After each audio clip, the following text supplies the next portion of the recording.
bem-vindos a mais um Giro Sindical de Quarentena. Esse Giro Sindical e todos os outros são uma parceria entre o DIEESE e o SINDICT. DIEESE é o Departamento Intersindical de Estatística e Estudos Socioeconômicos e SINDICT é o Sindicato Nacional dos Servidores Públicos Federais na área de Ciência e Tecnologia no setor aeroespacial. Apesar de ter muito vermelho aqui na tela, até eu estou achando que tem muito vermelho, esse programa é azul. Esse programa vai tratar da água. A gente tem em curso a espera de uma sanção presidencial. Hoje nós estamos gravando esse programa em 13 de julho. A 15 de julho é esperada a sanção presidencial, com vetos ou não, ao PL, ao projeto de lei 4162 de 2019, que muda o marco regulatório do saneamento público no país e dá outras providências. E eu trago aqui para comentar isso, e não só isso, mas comentar água, né, como um todo. Eu trago aqui o Josefa Jean. O Josefa Jean é biólogo formado na Universidade Estadual Paulista, a Unesp. Ele está há 22 anos como trabalhador da Sabesp e hoje exerce a função de presidente do Sintaema, que é o Sindicato dos Trabalhadores em Água, Esgoto e Meio Ambiente do Estado de São Paulo. Tem praticamente a base estadual do Estado de São Paulo. E aqui também com a gente a Bianca Dieyle, que é química, também coincidentemente formada na Unesp, Universidade Estadual Paulista, e atualmente ela é pesquisadora do Departamento de Saneamento e Saúde Ambiental da Fiocruz. Obrigada a vocês dois por terem aceitado esse convite para debater esse tema que é vital. E aqui vital não é uma palavrinha à toa, aqui vital é vida mesmo. Então vamos lá? Colocar aqui uma primeira pergunta para os nossos convidados, para a gente começar o debate. Vamos falar um pouquinho de água, no seu sentido mais amplo possível. Alguns especialistas afirmam que as guerras, os conflitos em torno da água, podem ser equivalentes ou até mesmo superar o que se assiste hoje, que a gente já está habituado a ver, infelizmente habituados a ver, com relação ao petróleo.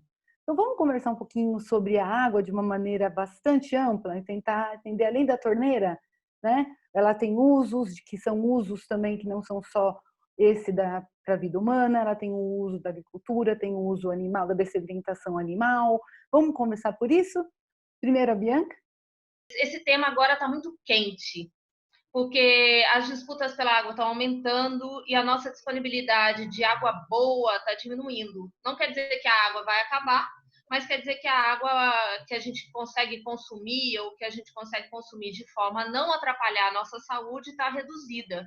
Então, a gente está precisando tomar cada vez mais cuidado com esse bem e ter uma discussão sobre como que a gente está levando esse cuidado dentro das nossas cidades, dentro da nossa vida, né?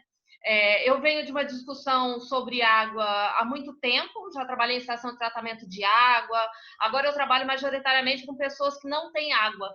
E é uma situação muito difícil e muito perigosa para essas pessoas, e muito triste, porque o Brasil é o país que mais tem água no mundo. A gente gasta a maior parte da nossa água para agricultura, para irrigação. A gente também tem uma parte que a gente gasta na indústria. E aí eu trabalho mais com uma parte menor da água, que é cerca de 10%, de 10 a 15% da água, que é a água para abastecimento humano, que é essa água que a gente recebe em casa, seja por rede, seja por caminhão-pipa, ou na zona rural vai ter gente que vai captar água de nascente, né? Então, mais essa água mais limpa que a gente tem contato, o que a gente chama de contato direto, que é a água que a gente bebe, toma banho, lava roupa, vai na piscina, essas coisas assim, né? Então, é aí que eu estou trabalhando. E aí, é aí que eu sofro junto com essas pessoas que não têm água, e por isso que eu trabalho com isso, porque eu tento colaborar num processo de que todo mundo tenha água. A gente levanta essa bandeira de que água para todos mesmo, para não deixar ninguém para trás. E aí a gente vem nessa discussão de como que a gente consegue ampliar o acesso à água no Brasil, que embora no Brasil tenha muita água, a gente tem muita gente que não tem água boa para beber e continua sofrendo dos males relacionados com contaminação de água, e agora com essa questão do Covid, então, né, muita gente que está faltando água em casa, como é que vai lavar a mão? Como é que vai lavar a roupa? Como é que vai lavar a máscara? Né? Então, para a gente ampliar um pouco essa discussão de que água é direito e que todo mundo tem direito a ter esse bem em casa. Josefa Jean, e você? Como é que é a sua experiência No tema da água, que é longa também, só como trabalhador da Sabesp você tem 22 anos, e antes disso você tem uma formação na área de biologia, que não dá para ficar distante do tema. Como você vê hoje o tema da água colocado no Brasil? Quais são as emergências que esse tema traz hoje para a gente? Bom, primeiro, Renata, agradecer o convite, né, e a oportunidade de fazer esse debate aqui com seus ouvintes, né. Vou começar por onde a Bianca terminou aí, né. A água, né, ela é um direito humano, né, reconhecido pela ONU. Então, a ONU reconhece que a água e o saneamento são direitos humanos. Uma outra coisa importante da gente dizer quando vai tratar do tema água é que a gente vive no sistema capitalista, né? E as mercadorias no sistema capitalista, quem tem dinheiro consome, quem não tem fica excluído, né? E a água ela não pode ser tratada como uma mercadoria, porque a água ela é um produto que ela literalmente é indispensável à vida. Se você não consumir, você vai morrer, né? É isso que vai acontecer. Então, o processo que se passa hoje no Brasil é uma tentativa de mercantilização da água, né? Uma tentativa de tornar a água uma mercadoria, né? E é contra isso que a gente luta. Nós não podemos deixar que a água seja tratada como mercadoria. A água ela é essencial à vida e em todas as esferas, né? Seja na produção, seja na higiene, né? Hoje a gente tem visto aí a pandemia, ela tem evidenciado algumas coisas, né? E uma das principais recomendações é de ter higiene e lavar a mão, né? Você imagina se a água fosse tratada como um produto meramente privado e fosse uma mercadoria, as pessoas hoje já têm certa dificuldade em ter acesso a esse bem, isso seria mais difícil ainda, né? Então, a água é fundamental e, assim, um dado que eu sempre gosto de apresentar quando a gente vai conversar sobre isso é que quando a gente entra no município, né, que a gente vai levar água, que esse município não tem um serviço adequado de água, de saneamento, tratamento de água e de saneamento, né?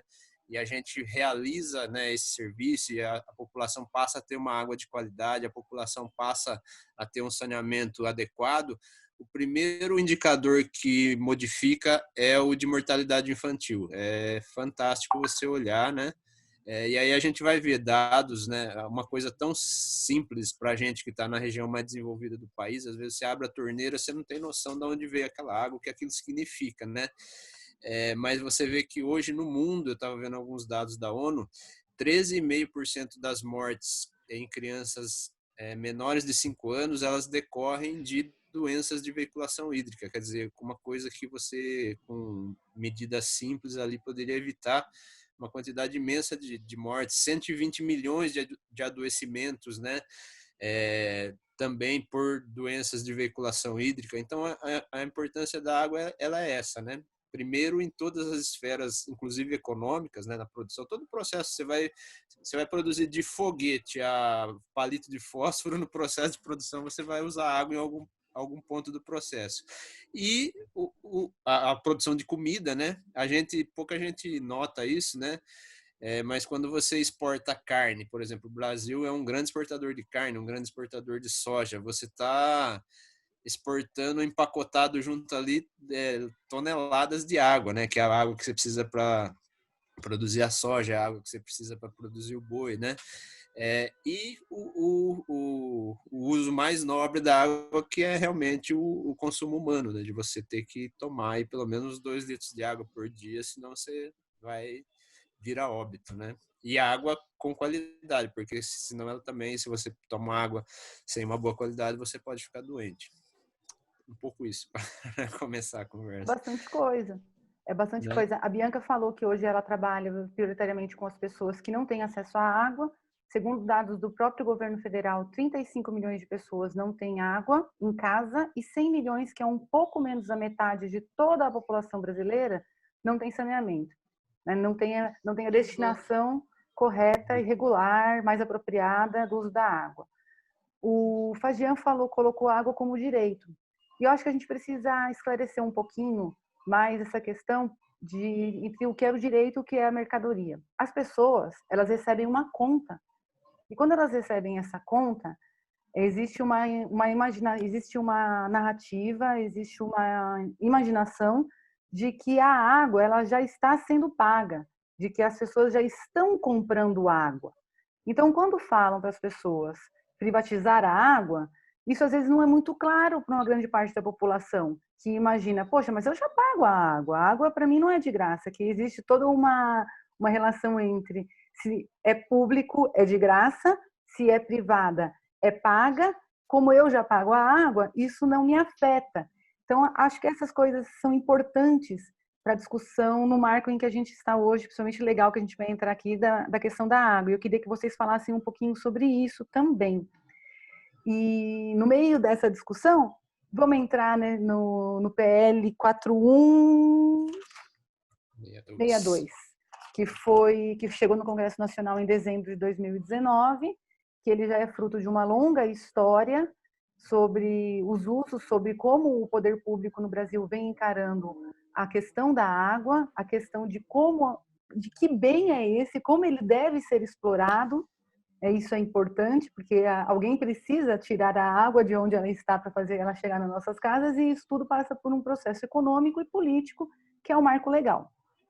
Isso está em discussão, e nessa semana que a gente está gravando esse programa hoje, no dia 13 de julho, no dia 15 de julho, é a data final para a sanção presidencial do projeto que foi aprovado por último no Senado.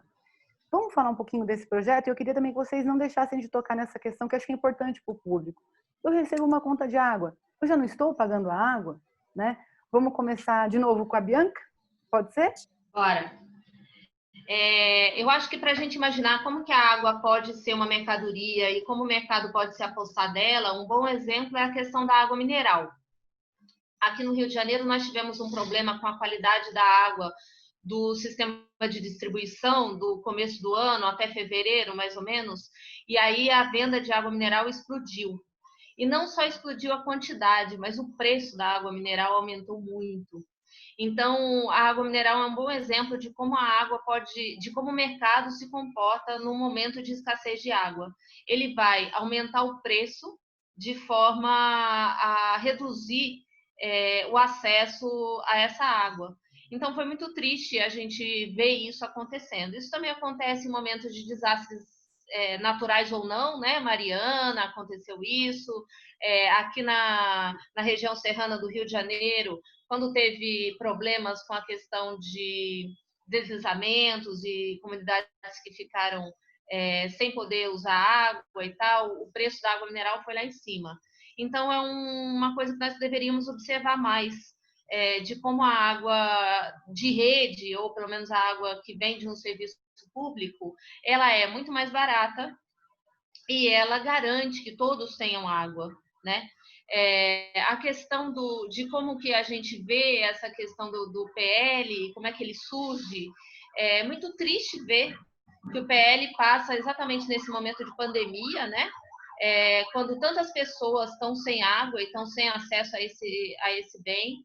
Então, eu acho que foi muito nefasto o processo de votação desse PL, e ele expõe a gente a mais vulnerabilidades nesse setor. Porque o PL ele vai trazer duas questões que eu acho que são importantes, né, na questão de mercantilização da água. Ele, além de abrir mais o mercado de serviço da distribuição de água, porque a gente fala assim, a gente já paga a água, então ela já é uma mercadoria. Na verdade, não assim, né? A água, ela é um bem estatal, é o Estado que controla a água, então é ele que concede as outorgas de água, que é essa permissão que as companhias têm de pegar a água dos rios para poder tratar e distribuir. E o Estado também tem um papel fundamental na regulamentação desse processo, de garantir que a água que chegue na casa das pessoas é uma água de qualidade, garantir que não há abuso econômico na distribuição de água. Então, o Estado também tem o seu papel na água, né? O que a gente paga na nossa conta de água é essa outorga, que é um preço bem baratinho, até se você for comparar o metro cúbico de água, e o serviço de tratamento de água, que vai ser o processo de purificação que vai acontecer numa estação de tratamento de água. Então, a gente não paga, na verdade, pelo bem, porque o bem é estatal, né? Ele é concedido a essa empresa. O que acontece agora é que se a gente... Primeiro é bom dizer que a privatização do serviço de saneamento não é nova. No nosso marco regulatório de 2007, já era previsto a privatização dos serviços. Então, por exemplo, aqui no Rio de Janeiro a gente tem serviços que foram privatizados em 2007. No Brasil todo nós temos exemplos disso. E o que acontece é que os processos de privatização muitas vezes não deram certo. E aí o que eles querem agora é facilitar o acesso dessas empresas ao financiamento público, principalmente pelo BNDES, né? Então a gente está vendo que há uma tentativa nesse PL de que forçar os sistemas que hoje são públicos a abrirem licitações e a partir disso ajudar que essas empresas tenham aí uma fatia do mercado de distribuição de água. A gente acha isso muito complicado, porque a gente vê um risco de aumento de tarifa, né? Porque o mercado ele quer lucrar. Então, como é que vai ser essa mediação em cima de quanto que vai ser aumentado o preço de água? E o mercado ele não costuma prover serviços para quem não pode pagar. E no Brasil nós temos muita gente, mais de 52 milhões de pessoas hoje abaixo da linha da pobreza, e um número que só tende a aumentar com o aumento do desemprego e da recessão na pandemia. Então, como que a gente vai lidar com essas pessoas que não vão ter maneiras financeiras de acessar essa água? Então, são dois pontos que eu acho que a gente precisa avançar e a gente precisa refletir mais para saber se é isso mesmo que a gente quer como sociedade, né? Se a gente vai deixar essas pessoas sem água e sem acesso, e como que isso também não corrobora com um ambiente tão insalubre que pode comprometer a saúde de todos, né? Então, essa reflexão. Adian, eu queria pedir também, na medida do possível, para você também dizer para a gente o que o Sintaema tem feito também na discussão do PL. Parece que vocês também tomaram várias ações, tiveram várias frentes de atuação. Acho que é importante colocar isso também para que as pessoas saibam também como os trabalhadores do setor estão se posicionando. Bom, Renato, assim, primeiro, quando você fez a pergunta para a Bianca, você fala da questão do que é público, é de graça e tal, né? Eu acho que esse é um primeiro conceito que a gente precisa resolver, né? Porque, na verdade, não é de graça, né? Tudo que é público, a gente é pago pelos impostos, seja saúde, seja educação, seja o que for, né? Tudo, não existe almoço de graça, né? É pago por nós, pelos trabalhadores, né, pela riqueza que nós produzimos, mas eu acho que isso é sintomático, né? Porque você cria essa narrativa de que o que é público é de graça, as pessoas acreditam nisso, e aí como é de graça, não dá para a gente exigir muita coisa, tal, vamos, né? Venha o que vier, é de graça, tá bom, né? Então acho que e assim também com saneamento, acho que a Bianca já explicou bem, né? O que é pago, na verdade, não é a água, né? O produto água. Aí tem uma discussão, né? Se o preço é justo, se não é, como é que é feito, mas o que é pago é o serviço, né? De entrega e distribuição de água. Tanto é que a Sabesp, as empresas, né? A SEDAI, elas não pagam, né? A água, elas tiram a água do rio ou do poço, do subsolo, de onde for, e não pagam por essa água, né? E assim, teoricamente, é o que se passa para o consumidor final, né? E também um pouco isso que ela falou, né? Quer dizer, hoje você vai pagar num metro cúbico de água, que para quem não tem muita familiaridade com esse assunto, um metro cúbico de água são 1.000 litros de água. Você vai pagar em 1.000 litros, dependendo da companhia, do estado, 5, 6 reais.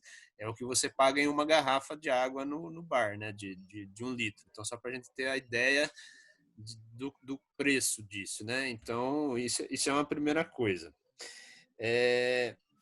Sobre o marco legal, né? Então, acho que primeiro assim, a mudança, né, que está tendo na lei é uma mudança, né? Já existia o marco legal, que é a Lei 11.445, né? Que vem funcionando, foi sancionada em 2007, e você tem um avanço no serviço de saneamento a partir de então, e agora, né, há 2 anos atrás, e acho que é importante a gente entender um pouco o processo que o país passa também, porque na verdade nós estamos inseridos num contexto que a gente passa pela entrega, né, das riquezas no geral, então petróleo, eletricidade, até o ar, se eles puderem vender, vão tentar vender. E aí o saneamento entra aí como mais uma commodity a ser entregue, principalmente para o capital estrangeiro. Aí, quando a Bianca fala da privatização da água, eu quero ir um pouquinho além. Na verdade, o que eles querem privatizar não é só, não é qualquer água, vamos dizer assim, não é qualquer serviço de saneamento, né? O objetivo do projeto, até porque, né, a iniciativa privada ela já pode participar do processo de saneamento, inclusive você tem alguns exemplos, depois no final eu vou falar de alguns que deram muito errado, né? Inclusive no mundo, não só no Brasil. O Brasil ele vive um pouco na contramão do mundo, do que acontece no mundo. Você tem hoje no mundo um grande movimento de remunicipalização e de reestatização do serviço de saneamento. E não é em qualquer lugar. Você pega cidades como Paris, Berlim, Buenos Aires, né? Todas as cidades do mundo reestatizaram seus serviços de saneamento. Mas o objetivo do projeto, como eu dizia, ele não é privatizar qualquer saneamento, é privatizar o que a gente chama de filé mignon, né? Porque o saneamento ele tem uma característica muito particular, que ele tem ele necessita, né, de primeiro escala, né? Então, se você pegar uma região que você, como o investimento é muito alto e você pega uma região que é pouco populosa, mas que precisa ter saneamento, né? Porque água e esgotamento, o lucro, por isso também é uma coisa, né? Que o lucro não pode ser o principal objetivo do serviço de saneamento, né? E por essa característica, você vai ter a maioria dos municípios que não dão lucro, né? E esses a iniciativa privada não quer. O grande argumento para fazer o novo marco regulatório do saneamento é que o saneamento precisava ser universalizado, né? E inclusive a gente reconhece que tem um déficit grande, tem um problema, precisa ser feito muito no setor de saneamento, mas a gente tem que tomar cuidado com os dados, né? Porque quando a gente apresenta por exemplo, 100 milhões de pessoas sem acesso ao esgoto. E dependendo do jeito que você olha esse dado, porque tem uma coisa que chama solução adequada, porque esses 100 milhões é os que não têm a rede de esgoto na porta de casa, vamos dizer assim, não estão ligados à rede de esgoto, mas você tem, por exemplo, na zona rural, você tem uma fossa ascética é a solução adequada e ela funciona. Então esse número já muda, entendeu? O problema é que eles vão esgrimindo os dados aí para como é que fala? Para comprovar que precisa privatizar e vão mexer nesses dados, né? Enfim, mas é isso, né? Então a iniciativa privada, a narrativa era essa, que precisava universalizar o saneamento, e a gente sabe que não. Logo depois que o projeto foi aprovado, por exemplo, a gente começa a ver na grande mídia já uma mudança na narrativa. Empresas e fundos que querem investir aqui já disseram, né, em matérias na Folha, no jornal Valor Econômico, na grande imprensa, aí, que o interesse deles é nas regiões mais populosas, porque eles querem um retorno rápido. A Sabesp, por exemplo, que é a empresa que eu trabalho, o estado de São Paulo tem 656 municípios, se eu não me engano, acho que é esse o número, é 636, 56, não sei. A Sabesp opera 373 municípios. Só que a arrecadação dessa Sabesp, né, 75% dela vem de 20 municípios apenas. Os outros 340 representam apenas 25%.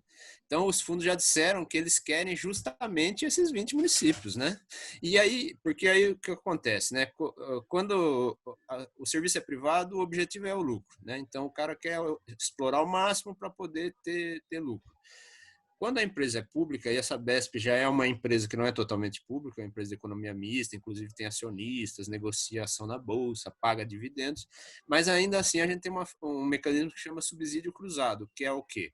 Esses 20 municípios, eles vão subsidiar o serviço de saneamento lá em Rosana, que é um município pequeno, vão subsidiar, enfim, né, na onde não dá lucro, aonde os investimentos, na maioria das vezes, é a fundo perdido, porque imagina, você fazer uma adutora de água de 20 quilômetros para servir 20 casas, que paga lá, sei lá quanto por mês, né? Então, esse retorno não vai ter nunca, né? Então, acho que uma coisa importante de ressaltar é isso, né?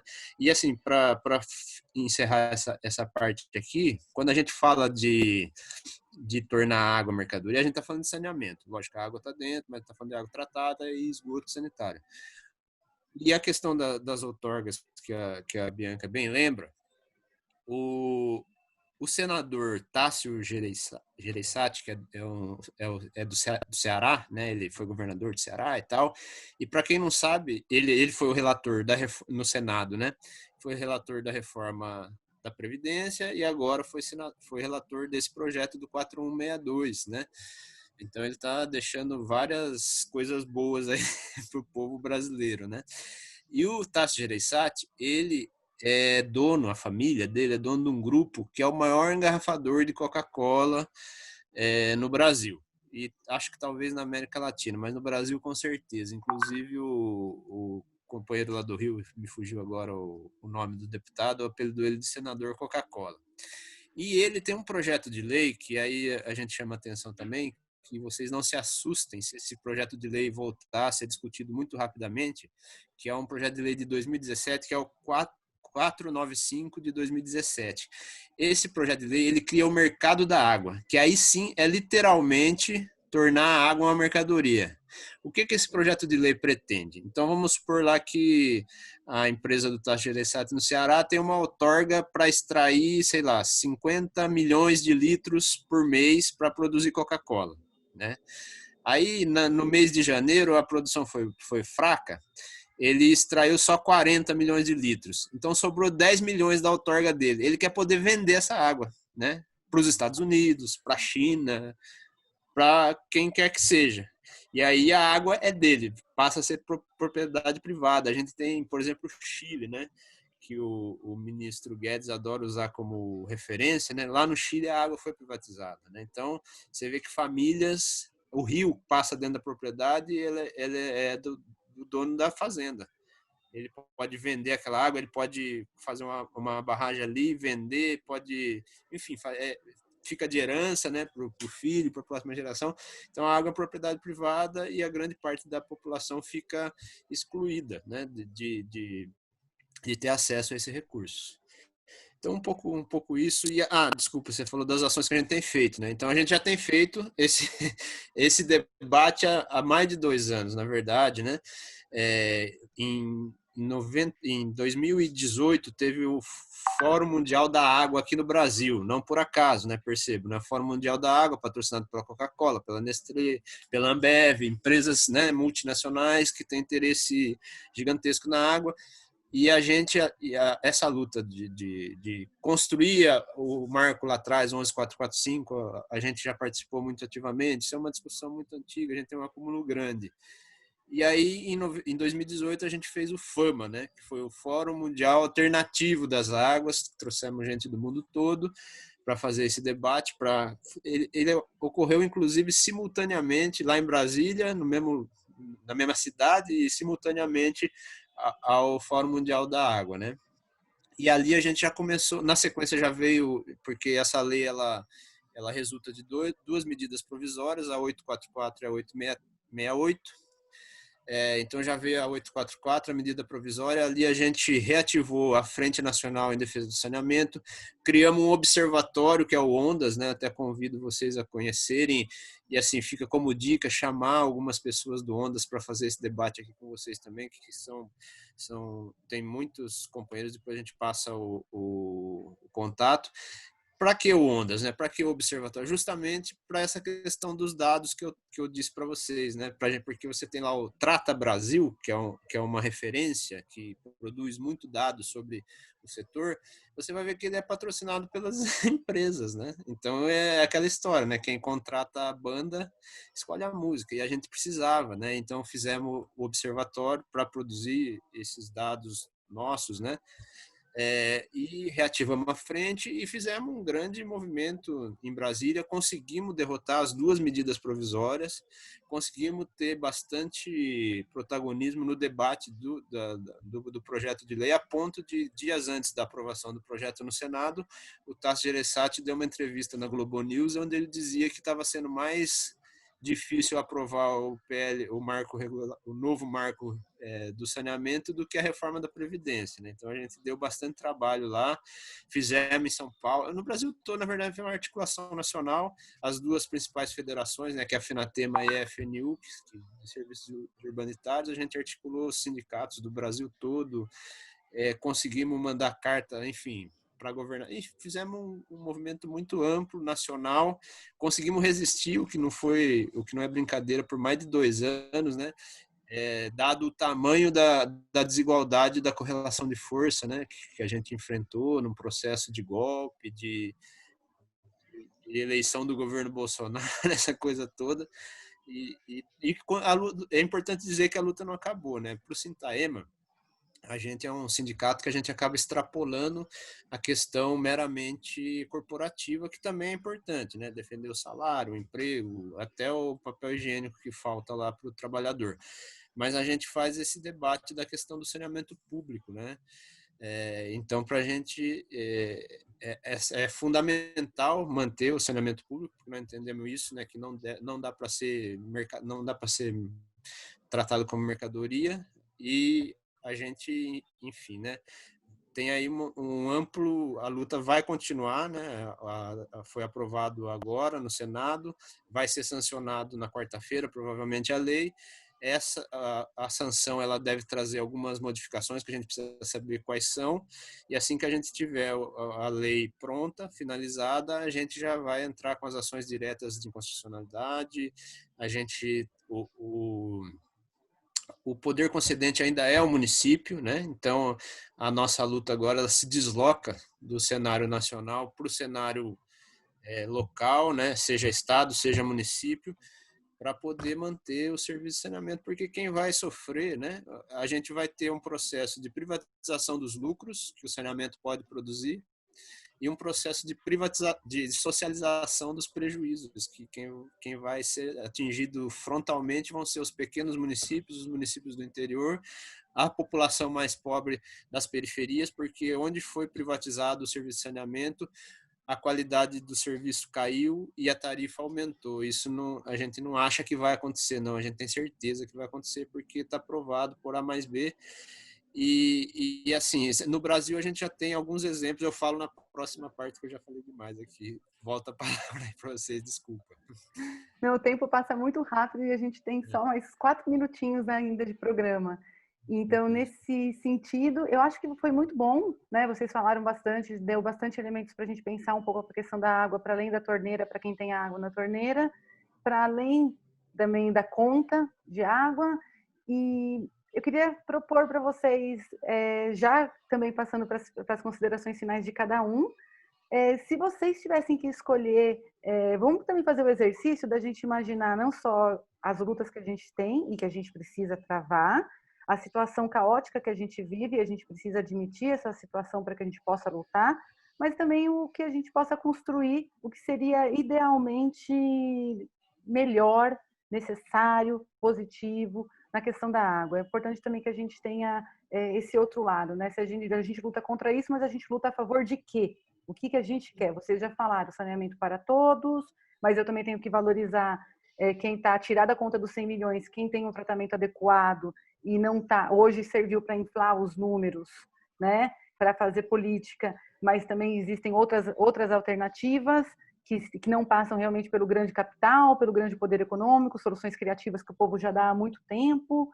Então, eu vou passar para vocês, para cada um de vocês, rapidinho, né? Fazer as considerações finais e falar assim, ó, deixa o que a gente pode fazer de legal, né? Pela água, pelo planeta, né? Pergunta fácil, né? Pergunta fácil. Bianca, já que acha que é fácil. Vamos lá. Bora lá.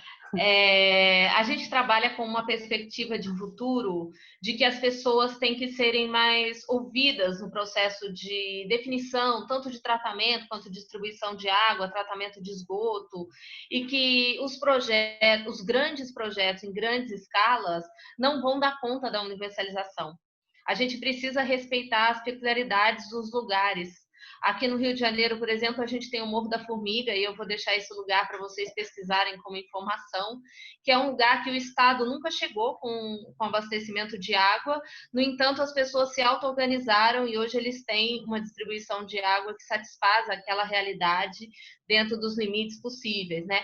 Não negando que o Estado teria a obrigação de chegar lá, eu acho que a gente precisa também vislumbrar de que as pessoas têm que ser ouvidas, mesmo quando a decisão, mesmo quando o tratamento e a distribuição é estatal, a gente precisa aumentar o controle social dentro dessas definições de como vão ser expandidos os sistemas e quais as tecnologias utilizadas. Então, eu vislumbro um futuro em que as pessoas serão mais ouvidas e que o acesso vai ampliar a partir dessa discussão em que toda a sociedade participe. Obrigada, Bianca, Sonhei por muito? participar. Não, você foi maravilhosa.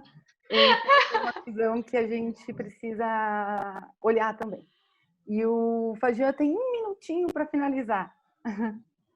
Não, é isso, né? Eu acho que a Bianca foi precisa aí, né? O serviço de saneamento, né? O saneamento ele tem que estar articulado com outras políticas, né? Com outras condições da cidade, né? Com outras características da cidade. Você tem que respeitar o relevo, a característica, às vezes não, até cultural daquela sociedade, né? Como é que faz isso? E encontrar, e a gente tem visto, né, como esse exemplo que ela coloca, vários outros, né? E assim, mas não tem jeito, uma coisa não tem jeito, você precisa de financiamento, né? O saneamento ele precisa de financiamento e quem vai fazer isso, quem tem que fazer isso é o setor público, né? Tá? A pandemia evidenciou aí qual que é o papel, a importância do papel do Estado nesse momento, né? Indo contra tudo que está sendo dito aí pelo atual governo, por outros, pelo momento que a humanidade vive. O vírus a pandemia ele trouxe a humanidade para essa percepção de que a saída é coletiva, é social.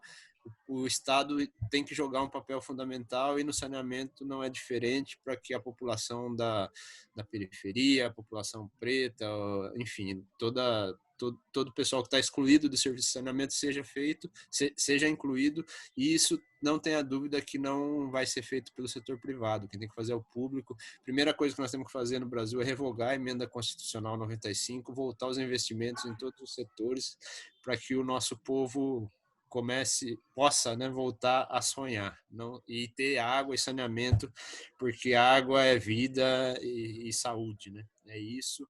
Obrigado de novo pela oportunidade. Desculpa falar demais, que é muita informação, tá? Enfim, mas agradeço mesmo e me coloco à disposição para voltar e para outros debates, que é fundamental informar a população do que vai significar essa mudança no marco regulatório, principalmente para a população mais pobre. Obrigado. Obrigada, Fagian. Obrigada, Bianca. Esse foi mais um giro sindical azul, mostrando que a água não é mercadoria e pelo que e pelos quais motivos a água não pode vir a ser mercadoria. Mais uma luta de trabalhadores e população contra o governo Bolsonaro. Eu sou Renata Belzunces e vejo você no próximo. Tchau, tchau.